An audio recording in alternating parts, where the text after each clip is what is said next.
Hey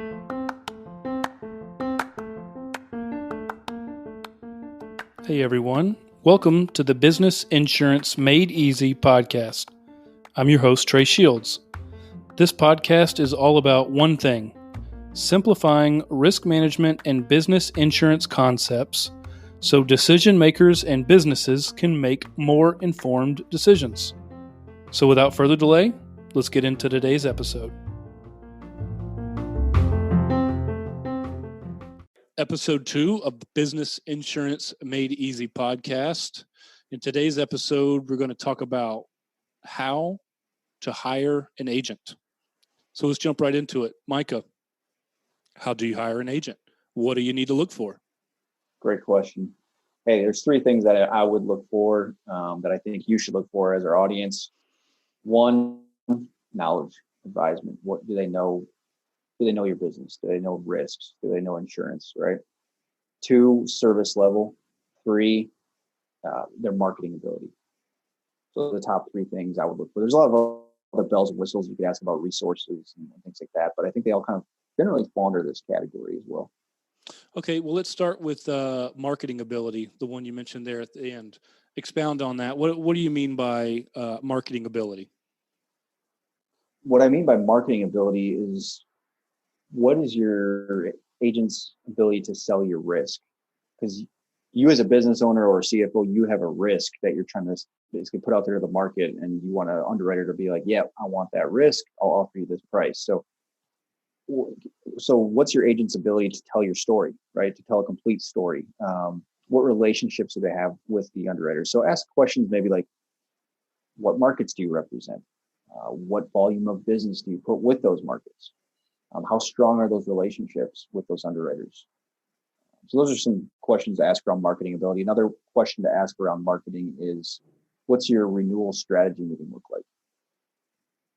My guess is they probably will say, I don't really do that. Or, it's one of those things. Renewal strategy, what is that? Yeah. But what happens a lot of times is an agent will send you a packet of information, and you, our listeners, probably know this, but you get a packet of information, fill this out, send it back to me.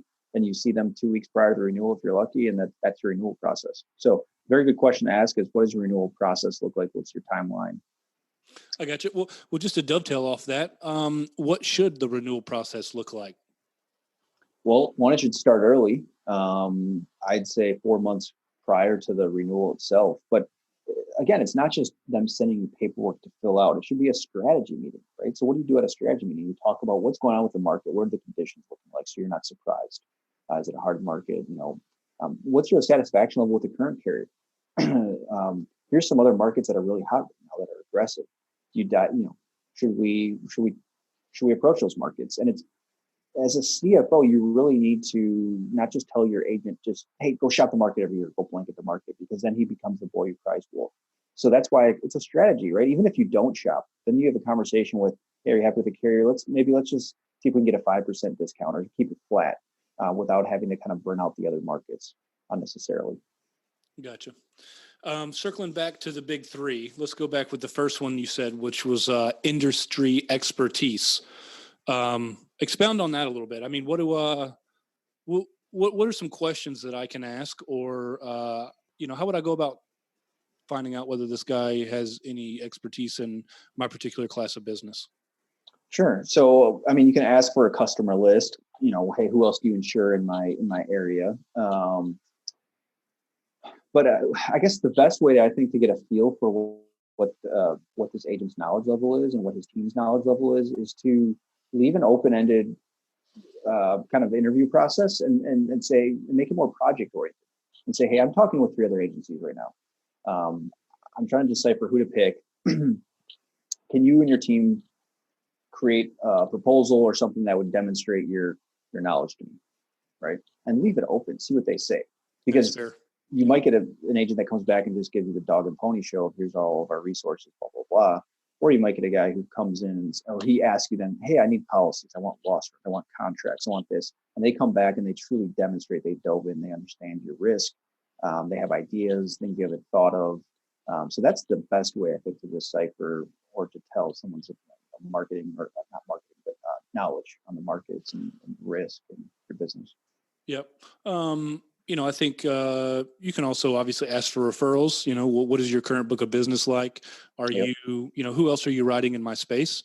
Not that somebody new to your particular niche or space can't write your class of business. But it always helps, obviously, if they have if you're going after transportation and or you're a transportation company, and the guy coming to talk to you writes the top 20 transportation companies in the southeastern United States, I think it'd be safe to say that you could go out on a limb and the guy knows your class of business. All right, going on to number 2, we talked about kind of their service model. What am I looking for in an agent as far as service, and how do I go about vetting whether they're going to service me correctly? So, service for me comes down to a lot of its basics, right? Responsiveness, the quality of their team. That's what you want to ask questions about. What does your team look like? Who's behind the scenes? Who am I going to be interacting with for just basic CO, certificate of insurance requests? Those are things that can really frustrate you, right? As a CFO or a business owner, you got a job to do. The last thing you do is being bogged down with little nitpicky service things. But it's also important to ask the advisor you're talking to, what's your involvement after the sale? Because a lot of times, us as producers or agents, we sell a deal, and some agencies have a model where, hey, you sell it and you kind of don't really get involved, right? And if that's the case, fine, but you want to know that up front. And then if that is the case, and maybe this agent doesn't know a whole lot, his job is just he's a relationship guy. Well, then you want to talk with, hey, who is my advocate, right? Is it the account manager? Or do you have an account executive, someone on staff there on your team that is my advisor, right? That knows their stuff. Then make sure that person is part of that interview process as Absolutely. Well as the advisor. Yeah, and we talked about this off air. They don't necessarily need to be able to present you an actual calendar of what the year is going to look like as far as their business, but they definitely need to be able to articulate a plan. This is what we're doing at renewal time. This is what we're doing, every quarter we're having this meeting or that meeting or loss reviews. This is our renewal strategy. They need to, even if they don't give you a particular piece of paper with a calendar and dates marked off, they definitely need to be able to at least articulate what their yearly strategy looks like to be able to handle your account. Yeah, no, great point. And I think a process is key, right? Having something to stick to is pertinent. So. Absolutely. Well, if you actually hear a little bit of background noise, that's my 3-year-old using the bathroom attached to this room. So I apologize for any noises floating around in the background. But all right. So I think we've, circled the wagons on this thing pretty good. Micah, if you were going to give me one key takeaway to end this episode, or not me, to the listeners, one key takeaway for the listeners as far as hiring an agent and how to go about it so that you're finding a strategic partner in your business, what would that one takeaway be? One big takeaway is leave it open-ended. Right?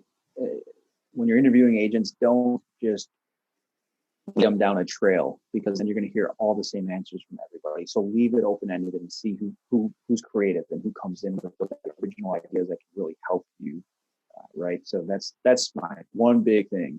Be open, leave it open.